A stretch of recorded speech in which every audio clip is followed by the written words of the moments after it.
Okay, so the remaining major component of climate models is the land part.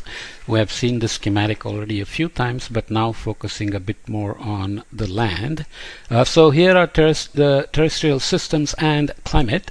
Key processes include exchanges at the surface of water, so evaporation, precipitation, and evapotranspiration, precipitation and evaporation, and energy, so radiation. Key cycles of carbon and nitrogen are illustrated here. Land surface processes of the hydrologic cycle are shown, so that includes precipitation, glaciers, runoff, and evaporation. Human disturbances like anthroposphere, deforestation, and crops are also illustrated. So land is where humans live unless we begin to build water worlds. There are ideas out there about building water cities and so on, and there is that cute movie called The Water World, I think. But that makes the human impact on land a very important part of worrying about modeling the land system. So you have most of the rain on land coming from evaporation from the ocean. Out of the, let's say, 100 units of evaporation happening on the ocean, I think 86 units or thereabouts fall back on the ocean, 14 units are carried on to land, and in a situation like the monsoon, process like the monsoon, almost all of the water comes from the ocean, even though there is some recycling on land, of course.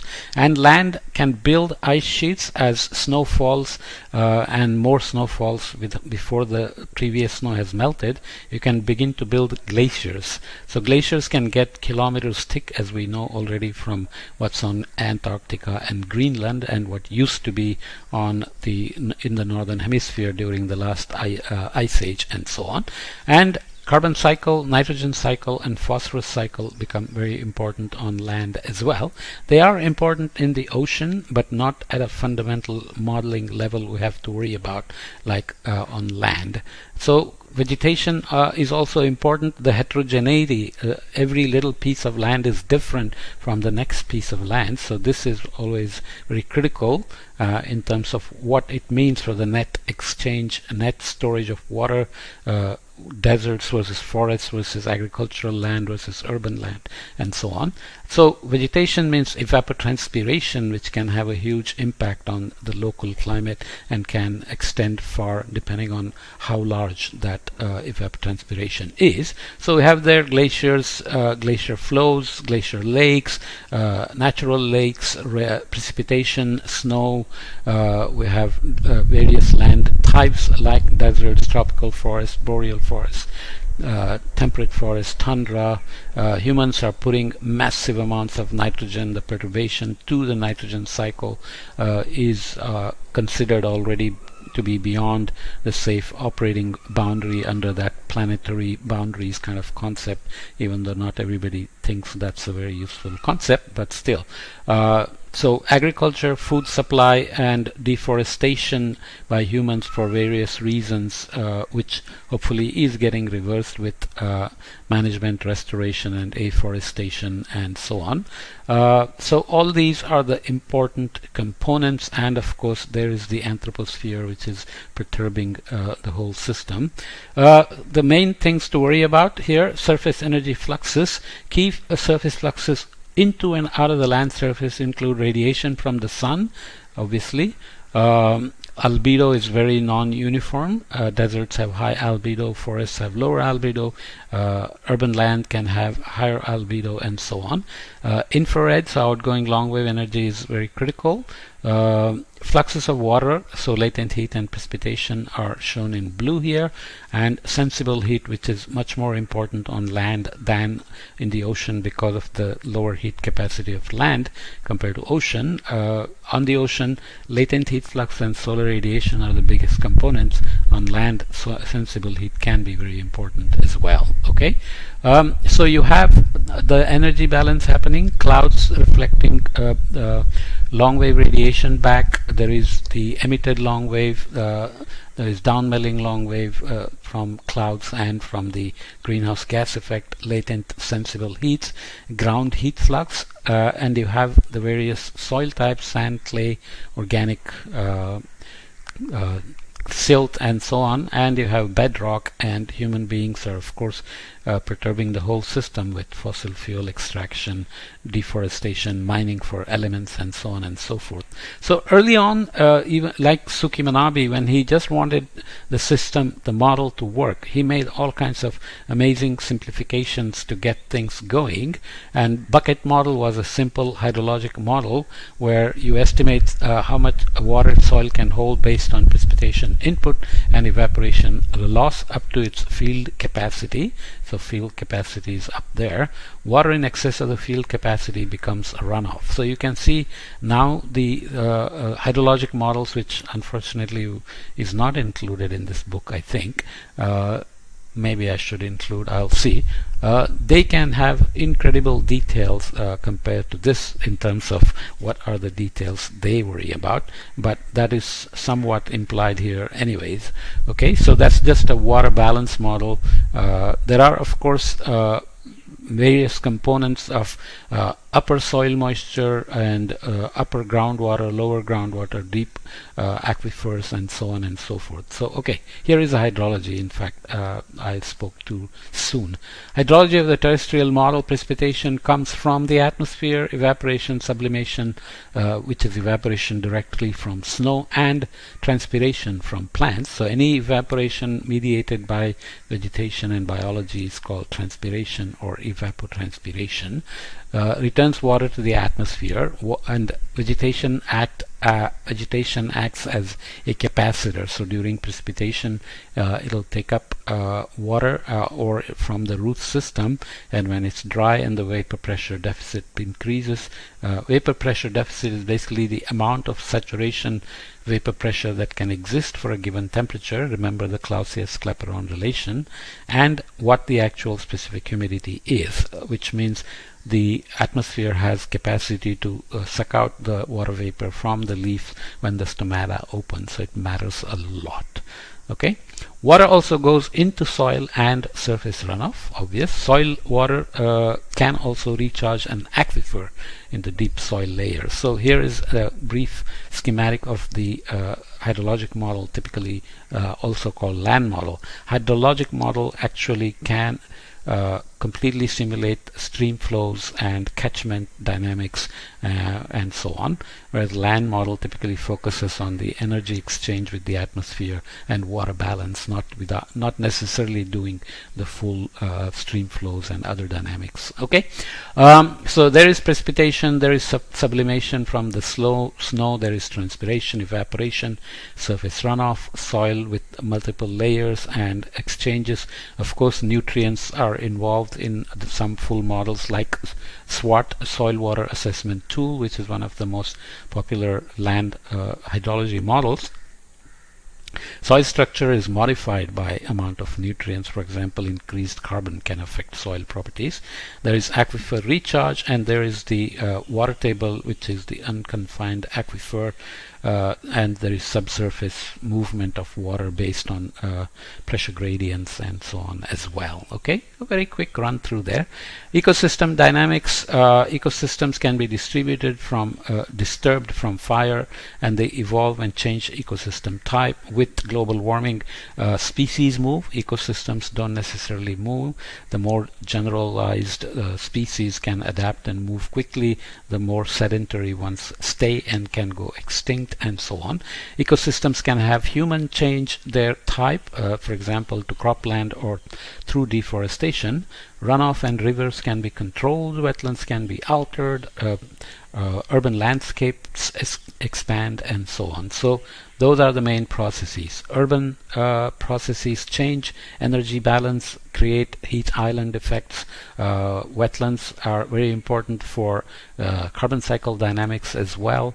River discharge carries lots of organic, inorganic matter, which can be very important for coastal ecosystems and so on. But humans can build a lot of dams to control runoff and to extract it for agriculture.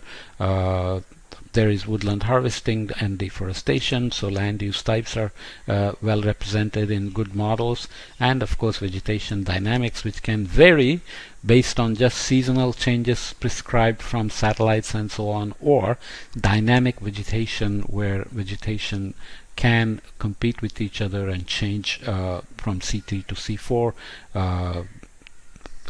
soil heterotrophic respiration impacts, and so on and so forth. Okay, so here is a biochemical cycle schematic in terrestrial system model. Vegetation, carbon and nitrogen go into the soil or the atmosphere. Carbon is produced in plants from photosynthesis. It leaves plants when they burn or decay, the latter carbon going mostly into the soil. Nitrogen is fixed and removed, that's denitrification. So nitrogen fixing creates nitrate, and denitrification converts it back to nitrite, dinitrogen, and so on. Methane is produced in wet anoxic, no oxygen environments, so you can see those processes: carbon, nitrogen, methane. These are fast time scale processes as well, so can affect weather and climate, and typically are included in good land models, even though older land models just worried about energy exchanges, and for that they just needed simple hydrology like the bucket model. Okay, so photosynthesis, fire disturbance, respiration, vegetation carbon to nitrogen ratios, litter fall and its transitions to either buried carbon or perturbation, heterotrophic respiration and release, or conversion to methane depending on conditions, nitrogen fixation, humans putting a lot of nitrogen. Of course there is phosphorus as well.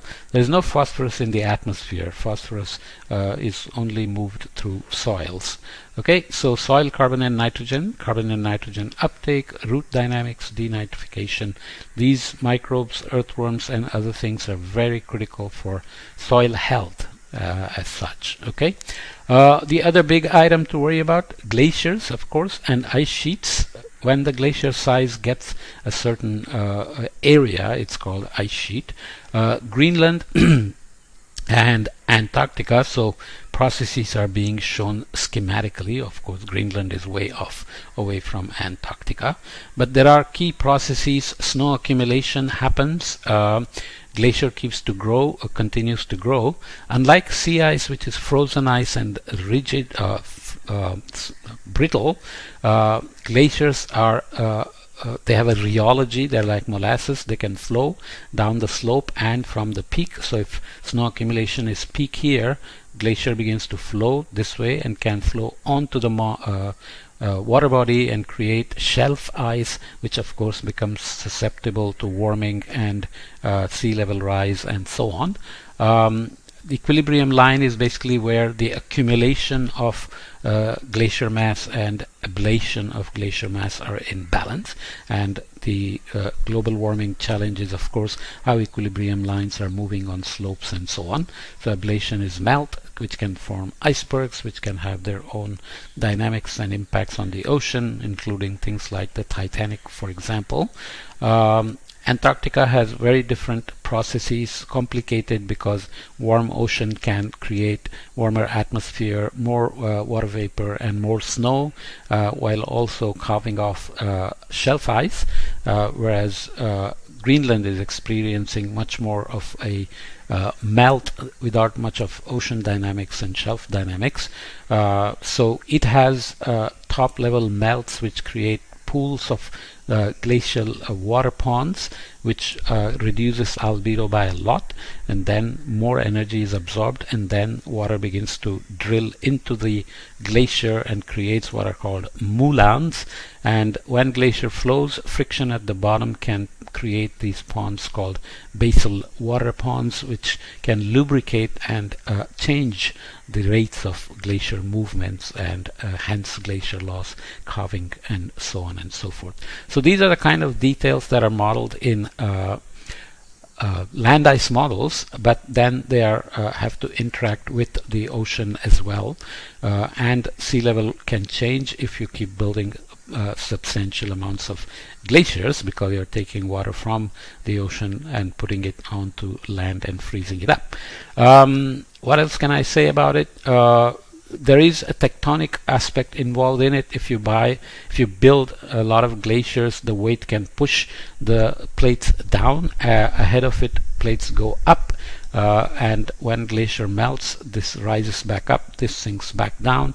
Those kind of dynamics are not necessarily included right now in the land ice models. So humans and integrated assessment here, simplifying things. Interactions between human and natural systems. Human systems are outlined in yellow here. Interactions with terrestrial systems in purplish colors, natural ecosystems in green colors, and the climate system in blue. You track the colors. Fluxes of water, carbon occur, starting with fossil fuel carbon being added to the human economic system, then being released into the atmosphere and onto land surface. So this is just one schematic of integrated assessment, in the sense that it's explicitly giving a role for humans in terms of taking out fossil fuels, burning it up, and releasing here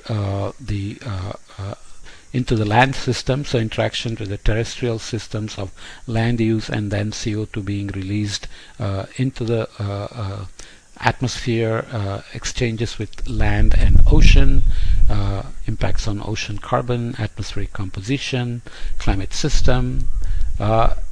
Main thing, as I said, is that Earth system does the details of the physical biochemical systems. Integrated assessment tends to simplify the physical systems, biochemical systems, to focus on economic systems, energy, agriculture as sectors in terms of their demand. Their impact on climate is included, but mostly impact of climate on those sectors and strategies needed to deal with reducing emissions from energy, growing renewables, competition between hydro and other things, and so on. Those kinds of details are worried about in integrated assessment models. So this is a bit longer than usual, as we see, but this is good, because land models are very critical. Originally, when climate models started, land models were not that important. Atmosphere took a lot of the effort. Ocean then became more important. Land was needed for doing the energy balance, hydrology, and so on, especially for supplying information for agriculture. But now, because of human activities, land use change, adaptation strategies needed, sea level rise, cyclone changes, and so on, land models are becoming much more important, and integrating that information into integrated assessment models also has become very critical. So we'll come back and look at a couple models in the next podcast. Okay.